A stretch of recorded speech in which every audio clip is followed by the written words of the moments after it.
Friend,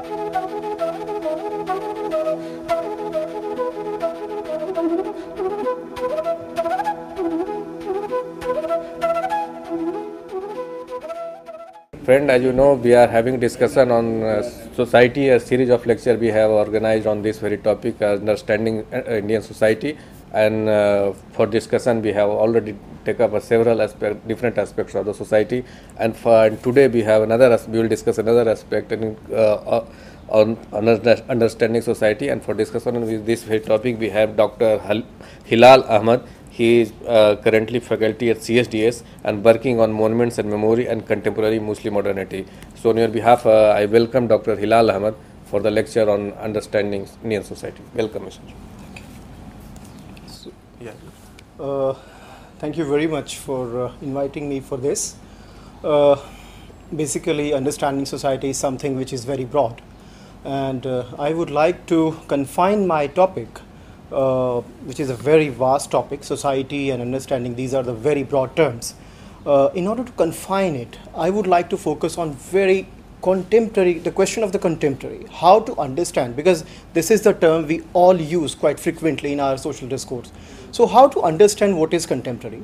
And in order to relate this contemporary, I am going to talk about something which we called Islamic religiosity.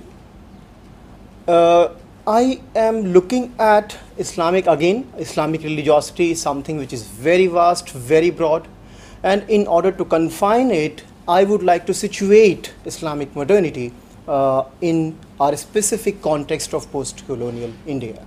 So the title, I would like to show the title to the viewers. Is that possible? Yeah. The title of my presentation is What is the Contemporary? Changing Meanings of Islamic Religiosity in Post-Colonial Modern India.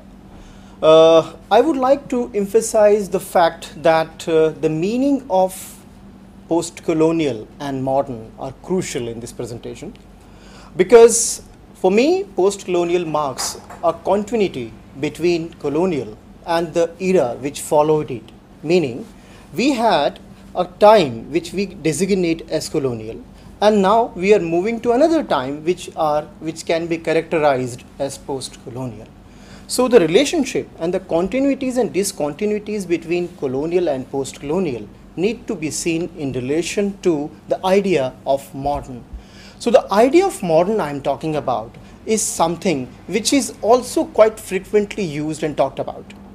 We all know that modernity, we all call ourselves modern, we all call ourselves our experiences as modern experiences, but at the same time, we create a dividing line between what is modern and what is not modern. In that sense, modernity is always and quite frequently referred to what is not modern, and religion is something which I'm going to talk about today, is always put in relation to, as a contrast to the modern.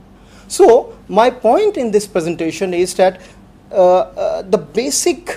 the sense in which this religiosity, the question of religiosity, and the idea of modern is linked in the specific context of our modernity, which is post-colonial Indian modernity.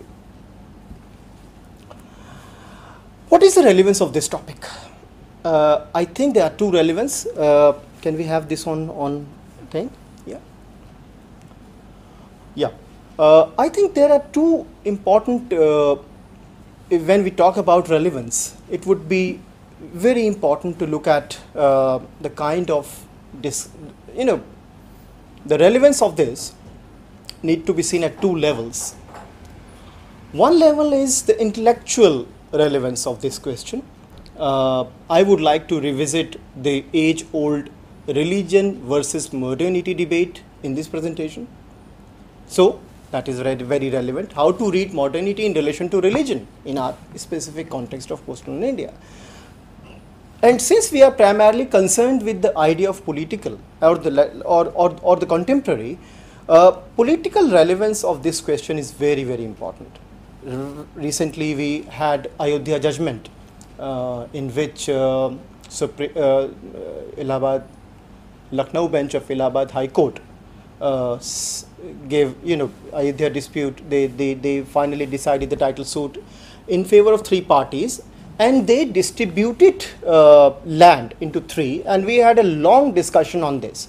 So the political, and again, when this judgment came out, there is a resurgence of this debate on faith versus secular judiciary. Is judiciary capable of delivering this kind of judgment? What is religion and what is not religion? Is this judgment, what kind of responses we get out of it? So largely the point I am trying to make is that talking about the idea of contemporary in relation to religiosity and in relation to idea of modern, it is very important to recognize why we are doing this. And in my opinion, there are two important points. One is the intellectual relevance of this debate, because modernity is always contrasted with religion. And second is, there is a very significant political relevance of this debate when recently, after this Ayodhya thing, that faith versus secular judiciary. What is the limit of secular judiciary? What is faith then? What were the responses of this? So these are the questions I think we need to understand, and I'm going to talk about these issues in detail. I have got two kind of objectives in this lecture. One kind of objective which I would like to call conceptual. In terms of conceptual issues, I would say there are two conceptual issues in this. First is how to make sense of a few frequently used terms such as post-colonial, modern, etc. in relation to what is often called faith. So the first objective, let me just elaborate it a bit more. The first objective is to look at the question of faith in relation to post-colonial and modern. And the second objective is, which is linked to the first objective, is that how to establish a link between changing meanings of faith and the idea of contemporary. So the point I am trying to make is this, that which we'll talk about later with concrete examples and different issues which I am going to talk about, is that there is an intrinsic link between the idea of contemporary and the changing meaning of faith. It is important here to underline that when I say faith or when I say religion, my understanding of this is that the entire discussion of faith and religiosity confined almost entirely in the realm of a fixity. Conceptually, we never look at the manner in which religion is absorbed. We always think that what the given understanding of religion is almost fixed, and modernity is something which is changing. Now, I am going to contest these 2 points. My point is that religion is also changing. At the same time, the notion of modernity is also changing. In order to understand these two diverse questions, my take is that when we say modernity, so modernity is not just one thing. There are multiple modernities in which we have to situate our specific post-colonial experiences. And at the same time, when I say that religion is or Islam, because I am going to talk about mainly on Islam, when I say Islam or faith, I am also making a point that Islam or the manner in which Islam is observed by the believers, particularly by the believers, not the people who don't believe in that. The majority of Muslims who actually call themselves Muslim, primarily because they believe in a certain kind of understanding of Islam, is based on a changing perception or discursive ways of observance which we call faith. So the modernity is not fixed, religion is not fixed, and the conceptual task for us is to make a link between these two forces in order to understand what is happening in post-colonial India, and particularly after Ayodhya judgment. I am focusing on Ayodhya judgment because this has been one of the most decisive question of not only in relation to Muslim-Hindu relationship in past 30 years, from 1986 onward, but also it has got a conceptual potential to understand the manner in which we observe our modern political system and modern political processes. Now let me also make a clarification. There is another objective of this presentation, and which is entirely methodological. I would like to, before I go to a methodological point, I would like to emphasize the fact that when we say method in social sciences, there are two important meaning of method we usually refer to. So first kind of question, when we say that this is a methodological question, the first kind of method in social sciences are conceptual frameworks in which a set of issues are placed. For example, we talk about our theoretical frame in which we are going to situate our findings. We are going to talk about philosophy of science, theory of science, and things like that. So one way of understanding method is that social sciences, there is something called method. So the philosophy of method kind of thing is one thing. The second kind of method, when we talk about method, is the manner in which social issues are investigated. So on the one hand, we have got a set theoretical premises in which we have to situate our questions, particularly the research questions, and on the other hand, we have got the manners, the techniques by which we are going to investigate the question which we are interested in, or which we are going to investigate or explore. So with this clarification, let me move on to the methodological relevance of this presentation. In my opinion, the conceptual frame which I am going to talk about is that modernity or modernities of a post-colonial society are very, very crucial, and we have to understand that we are talking about a modernity which is not Western. This is very important, that because we often make a link between West, the idea of West, and the idea of modern. I think for me it is very important to make a difference between the West and the modern. For me, and because there is a series of discussion on multiple modernities in recent literature, and particularly I am interested in this because this can help us in understanding the kind of responses we got after Ayodhya issue. So the conceptual frame is important. So I am actually making the larger objective of this presentation, conceptual objective of this presentation is that how to understand multiplicity of modernity of a post-colonial society in India. There is second interesting methodological question involved in this presentation, and which is entirely related to the technique of investigation. My point is how to approach complex empirical realities which are in the archives of the contemporary. So I think it is very important to make a difference between archive, historical archive, as well as the archive of the contemporary. So the contemporary archive, meaning the society in which we live. Society is not fixed, as I have been trying to argue, that society is highly unfixed entity. And in order to understand this discursive, moving, changing ways of social relations, it is important to devise a methodological tools quite strategically in order to map out that rambling notions of power in our society. So this is something, the methodological objective of this presentation. This is, I'm just saying, is in order to contextualize my thing which I'm going to talk about now. There is one question which actually pushed me a lot in last 15-20 days. I have been very, this is a question which is, answered in so many ways, but I'm going to take up this question quite differently. The question is, why did Muslims not respond to court judgment in the way they did in 1987 or 1992 in case of Ayodhya?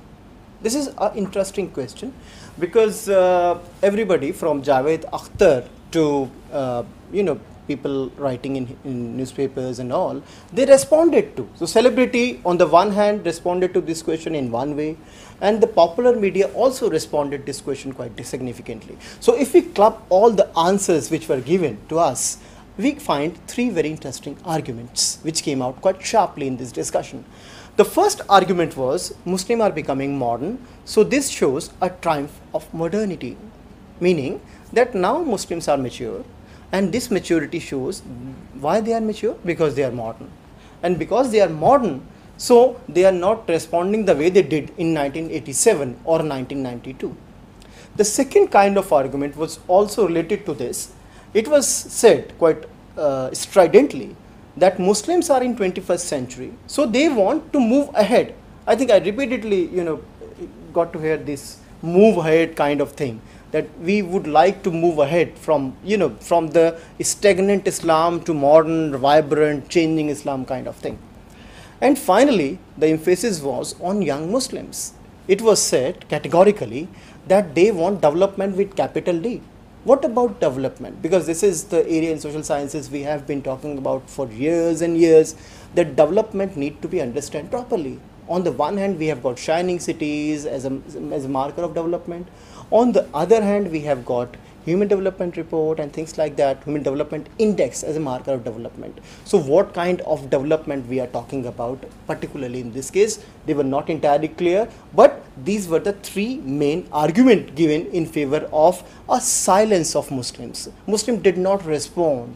Muslim was silent, and it was celebrated not only from from RSS to left to liberals and all. They were actually celebrating a lot, saying that look at Muslims, they are so mature, they are so intelligent. They are not going to buy the argument that 16th century mosque is relevant for them. So I think these are, from a very important moral political perspective, these are very right answer. I think we need not to, and we must. We need not to get involved into such kind of issues, and we must move on. But this is a value judgment. I think it is very important to look at the complex ways in which why this has happened. Because having a communal right is equally important in relation to a community when there is no communal right. Meaning that communal happening of communal violence and not happening of communal violence are equally important for our social science perspective.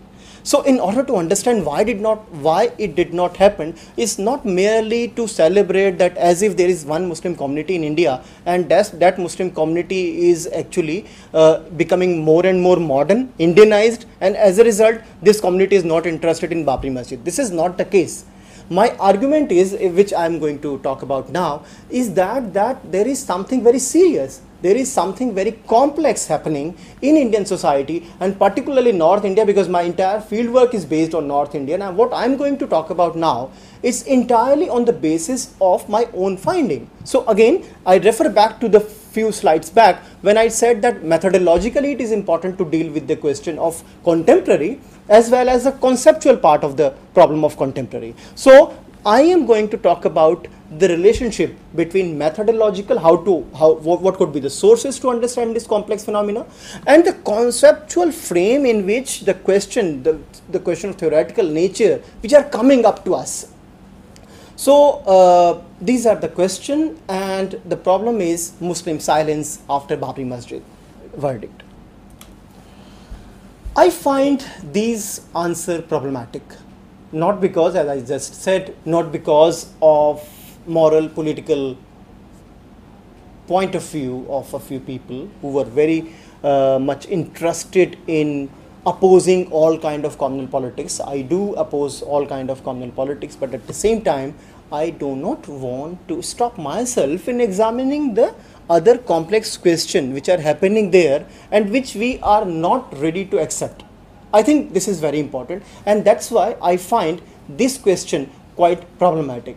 I find the answer which were given after the judgment problematic because of two reasons. First is that these answers came up from religion versus modernity debate. We were told that as if religion and modernity are fixed. Muslims were more religious at one point of time, let's say 1986 and 1992. They moved ahead now, and they are moving towards 21st century, the larger part of 21st century, in a more progress-oriented developmentalist kind of Islam, and that's why they are not interested in such kind of 16th century mosque kind of issues. So that's one. But the intrinsic argument, the thing which were there inside in this argument is that religion and modernity are fixed thing. So Muslims were religious at one point of time, and they are coming out from the religious mold to the modern mold. I think this is problematic because there is no dividing line, there is no clear dividing line between religion and modernity, and which I am going to talk about later. Secondly, these answers were problematic because these people were not interested in looking at the relationship between what kind of Islam we have now, what kind of Islam people are observing as believers. This is very crucial, because these people are not, when I say these Muslim, I completely agree with the kind of finding that there is no one Muslim community in India. And I am particularly talk about North Indian Muslims, and I am very clear about my understanding that it is very important to look at the multiplicity of Islamic discourse in post-colonial India, especially North India, because Islamic universalism and Islamic homogeneity is something on the basis of we had partition and all. So it is very, very important to look at the believers' perspective, those who actually call themselves Muslim. How do they react to this kind of issues? How do they react to Ayodhya issue? And I think that silence is very important when we make a relationship between existing Islamic norms and the manner in which this political silence is shown. And in order to understand what is happening inside, when I say inside, I would like to underline Partha Chatterjee's distinction between inner domain and outer domain. I think it is very important to look at the inside, the inner domain, where religion and culture is constituted, and at the same time the outer of this community construction, which is in relation to the kind of, which is in relation to, let's say, outer domain is something when religion interact with law, constitutionalism, rights. So what is happening inside Muslim communities, which is actually constituted by an inner domain, and what is happening outside when community is constructed as a single unit in order to respond to constitutional issues as well as in order to respond to a question of rights. So when I think it is very important, because we were repeatedly told that as a mature community, Muslim responded to this judgment in a very interesting way. They did not, they did not came out on streets. They did not, they did not do the kind of violence, I would say, we witnessed, let's say, in 1986 or in 1992 when Babri Masjid were demolished. So what is the inner? I'm going to focus on three things. One is religiosity, and in this case I'm going to talk about Tablighi Jamaat. It's a very important and recent development. Second is I am interested in the architecture of mosque, how mosque as a symbol of Islam is now actually changing in a new kind of symbol of Islamic religiosity in public presence. And finally, I am interested in the manner, the question of language. In what language Islam is propagated, to not only to others but among Muslims. Is that Urdu or is that Hindi? Because Urdu, Hindi, we have got a long debate on Urdu and Hindi. So I think these three questions are important, and I'm going to take them one by one. The question of Tabligh. I have some water.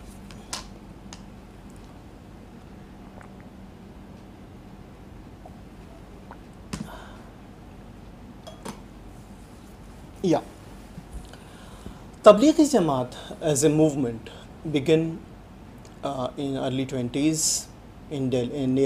In Delhi, there is a place called Nizamuddin when Tablighi Markaz was set up, and it was actually established by a Maulana called Maulana Ilyas, and this movement was primarily a reformist movement.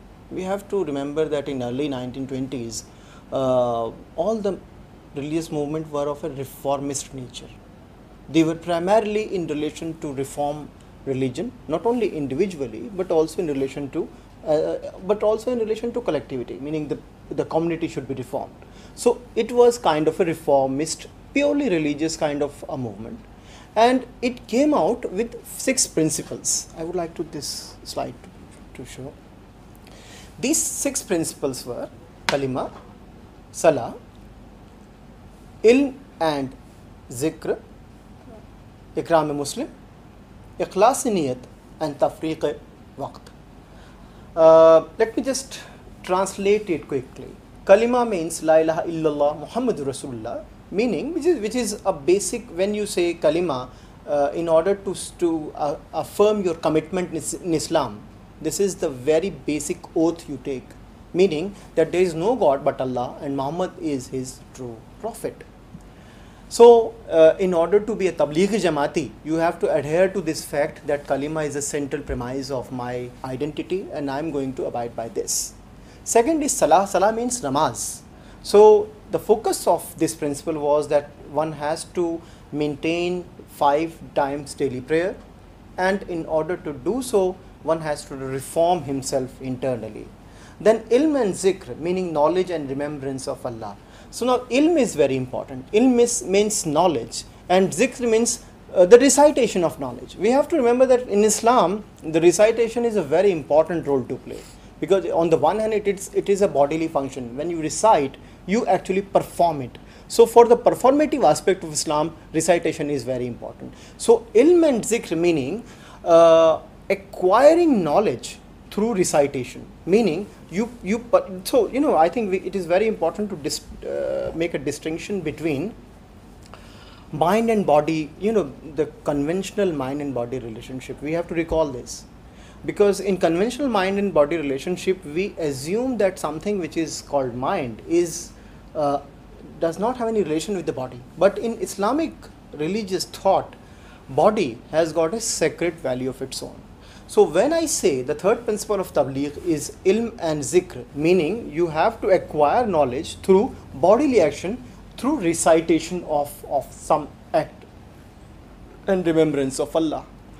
The fourth principle is ikram a Muslim, meaning that you have to respect and treat other Muslims with honor and deference. This is very important, because when respect, meaning not only respect in normal moral sense, but also respect meaning respecting the piety of being a Muslim. Finally, ikhlas e niyat, meaning that you have to be your intentions are crucial. So you have to be very clear in your intention that your purpose is not only to perform, not only to save yourself, but also to propagate. You are actually saying that you are inviting people not merely to reform them, but to reform yourself. And finally, tafriq waqt, meaning that you have to spare some time. You have to devote some time not only for yourself, but also for others. So this is your responsibility. So the point I am trying to make is that Tablighi Jamaat were, if we look at all 6 principles, there are 2 kind of principles. We can identify 2 categories. One kind of principle are primarily related to moral upliftment, and second kind of principles are action oriented. So the moral principles are like kalima, salah, ikram a Muslim, and things like that, or ikhlas e niyat. These are moral principles. We must, these are very simple things. But when we say tariq e waqt, meaning you have to spare some time, and ilm and zikr, these are the things which are involved in action of a different kind. So Tablighi Jamaat was, although it was established in 1920s, it became very, very popular in 80s.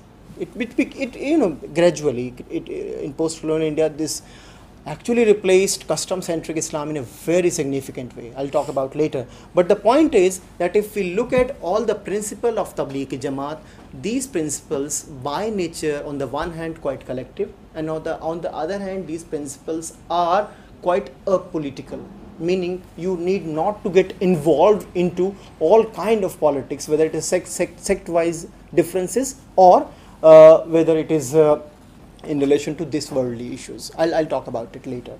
Now, Tablighi Jamaat became an important form of religiosity in post-1980. This is very, very important, because if we look at the history of post-colonial India, we can very clearly identify 3 very interesting phases of Muslim politics.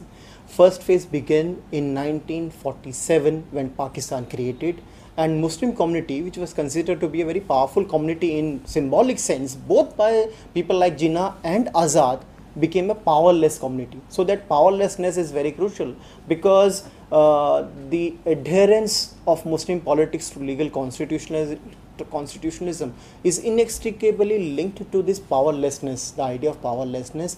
And that's why if we look all the development, Muslim political development, Muslim sociological development, and even Muslim religious development, this notion of powerlessness is something which is intrinsically linked to all the discourses. So from 1947, so let's say 1971, it was a question of powerlessness. But in 1971, quite importantly, after the formation of Bangladesh, things changed quite significantly. From 1971 to let's say 1986, a very different kind of a radical Muslim politics emerged.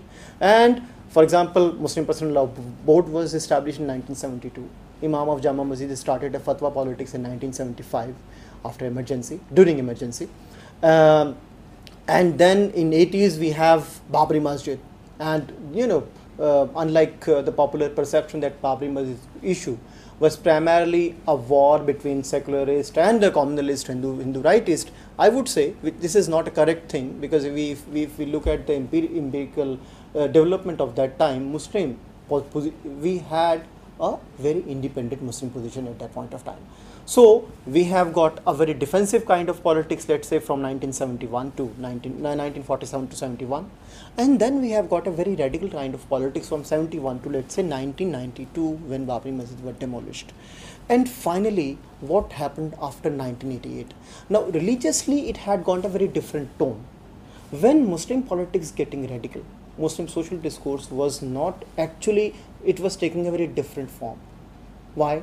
Because Muslim religious discourse, for example, a custom-centric, I think it is very important to recognize the fact, which Satcher Commission is also underlined, that Muslim economic status also changed quite considerably.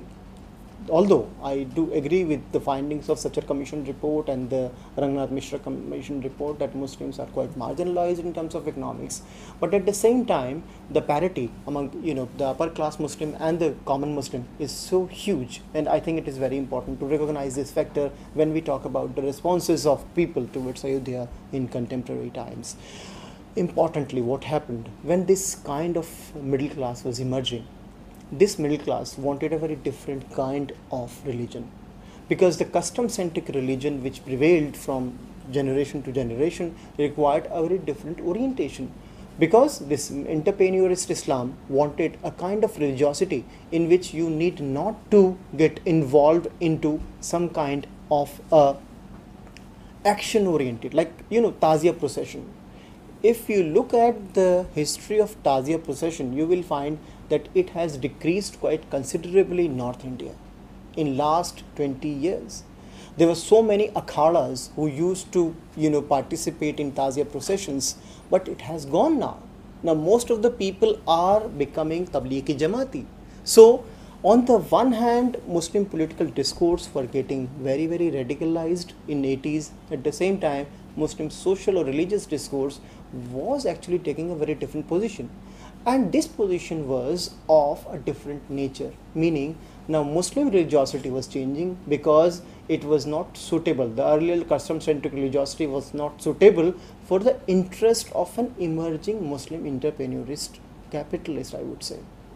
Yeah, yes, it was actually a capitalist class among Muslims, particularly in places like Maharashtra was emerging, particularly in Maharashtra and in Gujarat. So their needs were different, and in order to their needs were, they wanted a kind of peaceful Islam which can be performed in relation to communal, in relation to state without any kind of conflict. So that religiosity, the religiosity which Tablighi Jamaat was offering, were more suitable for this emerging class. So the political class, on the one hand, approaching the common Muslim on the basis of Mandir Masjid issues. On the other hand, the social class, or rather the emerging religious class of people, particularly from Tablighi Jamaat background, were approaching people from a different vantage point, and people were getting towards them. Both kind of people who have some sort of a class interest, it was actually suitable for them, and at the same time common people. So now we have got a in a uneven relationship. At the level of politics, we have got a very radical overtone. Let's say Babri Masjid Movement Coordination Committee, or people like Abdullah Bukhari, who were very radical in 1989 until 1992. On the other hand, we have got Tablighi Jamaat, peace loving. We don't want to get involved in any kind of conflict. We would like to focus primarily on religion, and because now we don't want any kind of conflict with the state. So in such a scenario, because of this imbalance between social discourse and political discourse, things were changing very, very fast. How?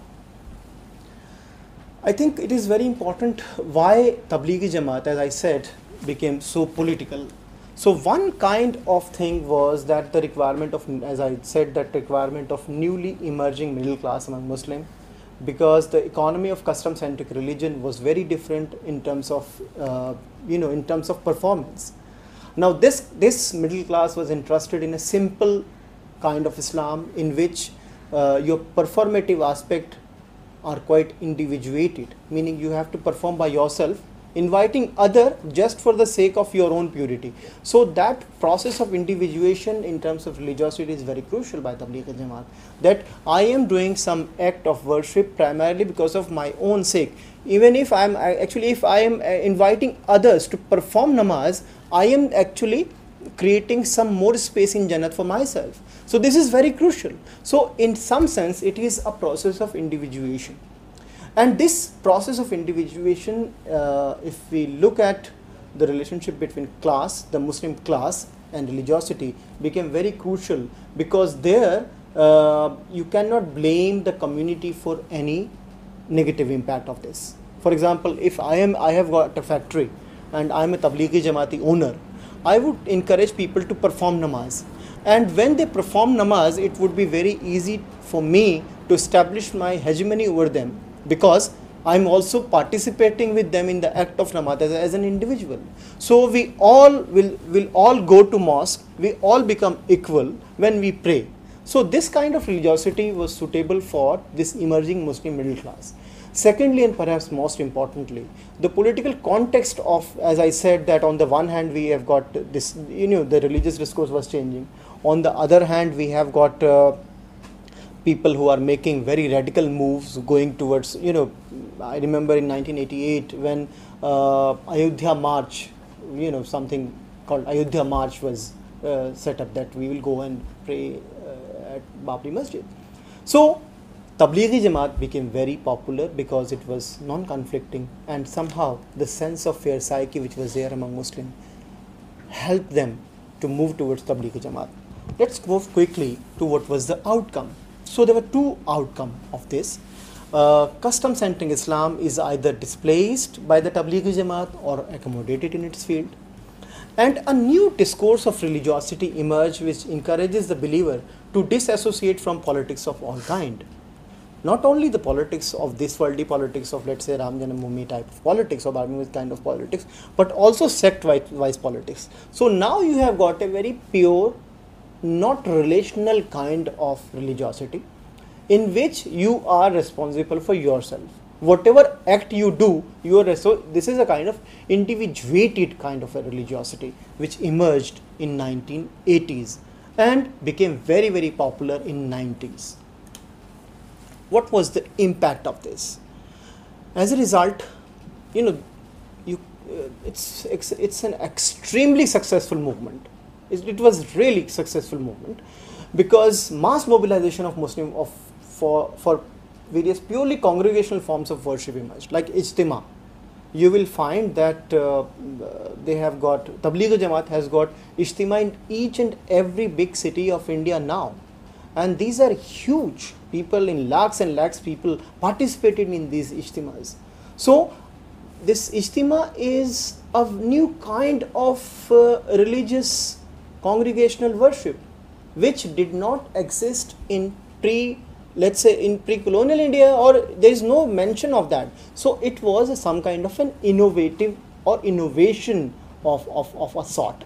So my point is that religiosity is changing. Now congregational prayer is not merely to go to a mosque and pray for 5 time namaz or a Juma namaz, but it is also a very different kind of congregational form of religiosity emerged in which you participate with each other. The second kind of thing was, which is again very important and interesting, the state active support to Tabligh Jamaat, because it suits state also. They were not interested in state guaranteed permission to hold all the Ijtima in all major cities despite all the disruptions, and interestingly these permissions were granted quite informally. This formal informal is again very important if we recall Partho Chatterjee's conception of political society, because informal here is, state made some formal concession for religiosity of Sufi kind, like Urs and all. We have got an act of parliament passed for the maintenance of Khaja Mainuddin Chishti's Dargah. So that is very formal. But for the Tabligh Jamaat, state gave concession which were very different, which were quite informal. Like in Delhi, we have got a concession in Eidgah, because annual Ijtima held in Eidgah usually, and state granted permission to them, which was quite informal. So I think it would be very interesting in a longer study to look at the state's response to Tabligh Jamaat kind of new Islamic movement. And finally, the increasing mobility. Muslim, from one part to India to another part, they moved and they came to know each other, and a very different, not only in India, but they also visited abroad. So now the cultural aspect of this mobility also affected their religiosity. Let me quickly move on to what was the reflection of this. So now I think it is very important to look at these are the two pictures which shows one kind of reflection. So if we closely look at these pictures, we will find that on the one hand, all the major mosques were reconstructed in last, let's say, 10-20 years. And minaret is something which became one of the most decisive architectural feature of all these newly built or newly renovated mosques. And if we closely look at these pictures again, we will find that on the one hand, minaret is something which is very common. But now what is the nature of this minaret? This minaret is made of white and blue marble, and it has got a resemblance with the minaret of Prophet's mosque.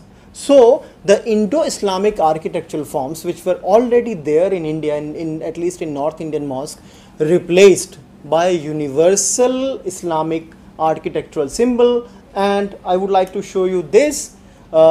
This is Prophet's mosque, meaning Masjidul Nawawi in Medina.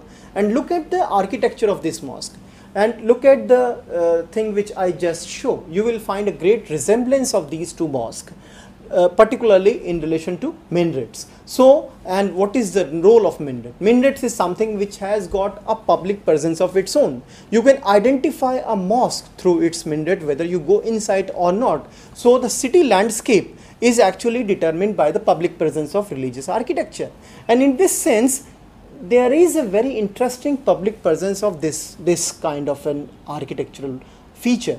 Usually mosques are, minarets are built in order to make azan, meaning inviting people for namaz. So that's why these huge towers were created in early Islam, so that the call to be to be allowed, and people can come and pray. But these mosques are quite symbolic. I'll come to this later. So this is one kind of reflection of this changing religiosity, meaning now we have got a mosque-centric Islam. This is very interesting. Look at this picture. And while I was doing my fieldwork in UP, I came to know this advertisement in Hindi, and which shows that different kind of already artificially built mosques minarets available. So if you have got a mosque of a small size, so these minarets are not real. These are already RCC made minarets, which you can also take out from this person, which is Zamzam Minar at Lucknow, and you can place this in on your own mosque.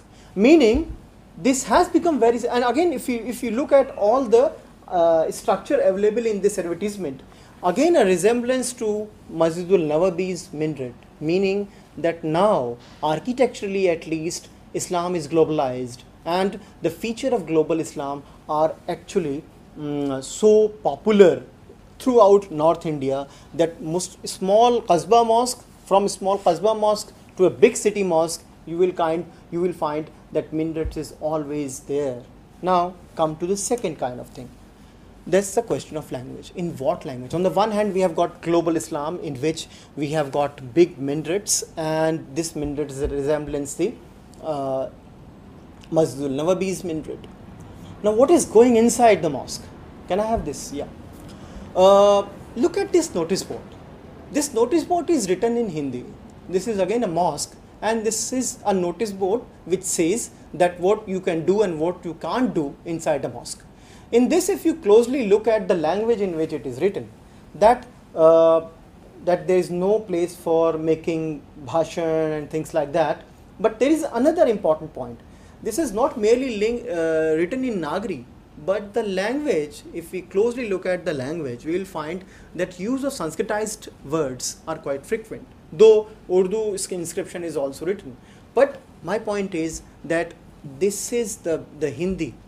The Hindi language is a new Islamic language at least in North India, meaning the propagation of Islam is done not merely in Urdu but also in Hindi. So what is this? On the one hand, you have got a globalized symbol of minaret, which reflect to global universal Islamic values. On the other hand, you have got Hindi language inside it. And we must recall that Hindi-Urdu controversy was so strong in 50s and 60s that Urdu considered to be the language of Muslim and Hindi considered to be the language of Hindus. And Muslims were actually, it was categorically said that Urdu, the state's response towards Urdu is actually a reflection of state's response towards Muslim. But what about this? Now, the entire Tablighi Jamaat literature is in Hindi. All the notice board in all the graveyards and all the mosques are written in Hindi, and people often talk about all the posters and banners are written in Hindi. So what to do in such a situation, which is very, very interesting and self-contradictory. Let me come to this point. So reflection 1, aren't these examples conflicting? Reflection 1, which is mosque architecture, says it's a reflection of universal Islam. And reflection 2, we have got a series of work on this, Indianization of Islam. Now Islam is Indianizing. Now, is that true? On the one hand, we have got global symbol. On the other hand, we have got very, very national language kind of symbol. How to understand these two? Let me come to the question of modern. Can I have this slide, please? Yeah. I think I would like to make a clarification. We need not to ask a very conventional question, what is modern, in order to understand these complex issues. Rather, we have to focus on the ways in which modernity is experienced in various socio-political settings. Meaning, if we say that religion is changing primarily but what was the reason? Why religion is changing? My point is that religion cannot be seen as a conflicting or contrary to what is modern. Because if modern is a condition, religion is also inextricably linked to it. So the manner in which modernity changes, it's quite simply also related to the changing ways in which religion is observed. So the idea of modern is always there. So what kind of Islam we have? I think 3 points are important. First is, what is the contemporary North Indian modern Islam? I would emphasize first is, it is based on increasing religiosity. More and more Muslims go to mosque and observe daily prayers. Unlike in last 50 years, things have changed quite, all the mosques have been renovated, reconstructed, expanded in order to accommodate increasing number of Muslims who are actually observing Islam quite regularly, which is a new phenomena which was not there at least 20 years back. Secondly, the public presence of mosque and public presence of Islam became very important. Now, minarets of mosque mark the urban landscape of major cities in India. If you just look at the aerial view of Delhi, you will find three kinds of building. One is modern building, other one is historical monument, and finally the minarets of mosque, meaning that now minority symbols, especially Muslim symbols, are not merely presented, but these are overrepresented. So I would like to argue that we need not to get into the conventional minority right argument which says that minority symbols are not presented. In this case, minority symbols are overrepresented. So how to understand that? And finally, changing modes of dawah, the invitation to Muslim. I think again, this is the third point of modern Islam in post-colonial India, is that now the focus is on dawah, meaning invitation. You not invite others to be Muslim, rather you invite Muslim to become more Muslim and purely Muslim. So that's why a very different kind of a political religiosity happening. I am not saying that this does not have any political overtone. It does have an overtone of its own, but before that I would like to come to the question of Ayodhya, because this is the question on which we are going to talk about. Why Muslim did not respond to? In my opinion, there are four important points we must recognize. Can I have a slide, please? Yeah. First of all, as I have been emphasizing, religiosity is changed now. Custom-centric religion is replaced by a mosque-centric discourse, and that's why mosque is very important, rather the imagination of mosque. Secondly, and perhaps most importantly, symbol has gone. There is no mosque here in Ayodhya.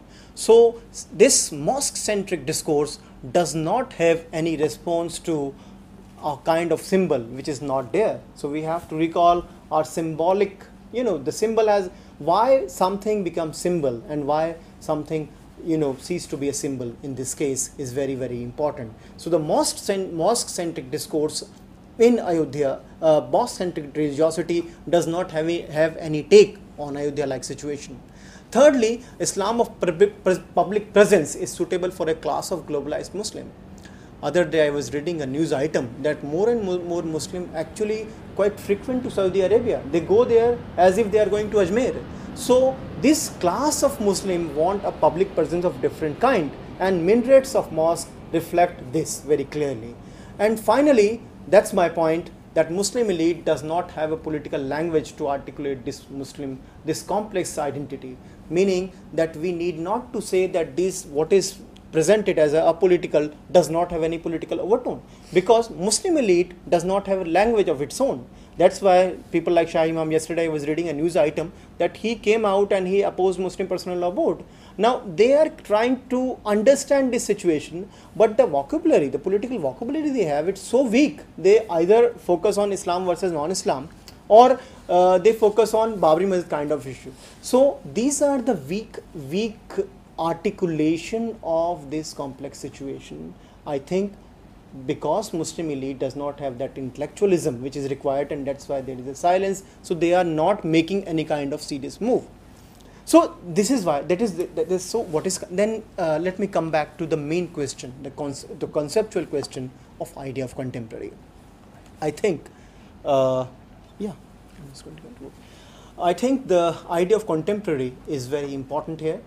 Now, our discussion shows the contemporary of post-colonial Indian Islam is inextricably linked to the modern socio-political processes, meaning you cannot juxtapose Islam as a closed entity and Indian social political processes which were happening inside India.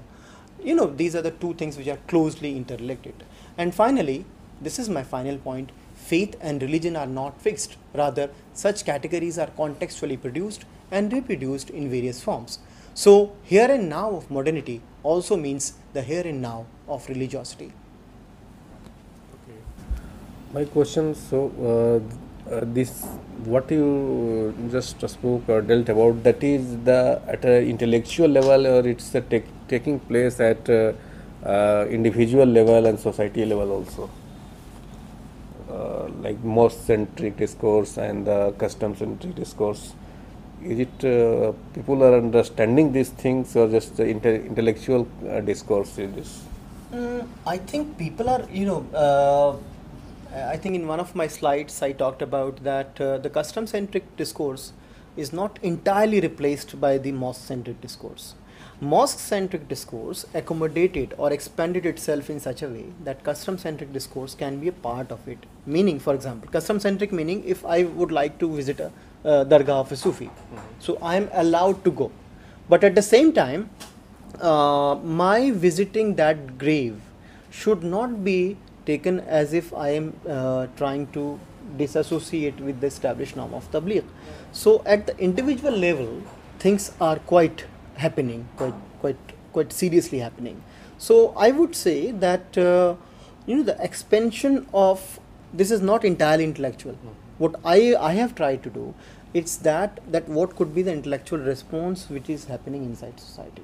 So what is our response, how to understand these complex questions? So that's what I would say, that custom centric religiosity is actually accommodated inside mosque centric discourse. Okay, one last question I would like to ask you. The response to Ayodhya will lead to another kind of thinking in the society, Hindu and Muslim both society, a new kind of things will happen in coming days. How you see the situation will unfold? As I said in the final point was that this silence, this Muslim silence, should not be taken. The answer we got is that actually Muslims are doing well. They are modern enough, so they are not interested in this. Right. I think this is wrong. Important is look at the complex situation in which Muslim religiosity function. Muslim religion, which we call Islam, is actually taking very different shape. And because Muslim political elite does not have that conceptual tools by which they articulate the kind of resentment in society and articulate that in a language of rights and dignity, they failed. So that's why the silence is there. But I think that rightist politics of all kind will reinvent itself very recently. That's my fear. Okay. So, well, friends, Dr. Hilal Ahmad, in a short time, 1 hour, he has tried to explain the very concept of the Islam and how it could be interpreted in contemporary times and contemporary society, and how it's going to lead us in the coming years. So, I thank him for giving such a wonderful lecture, and I also thank all of you for watching the lecture. Thank you very much. Thank you.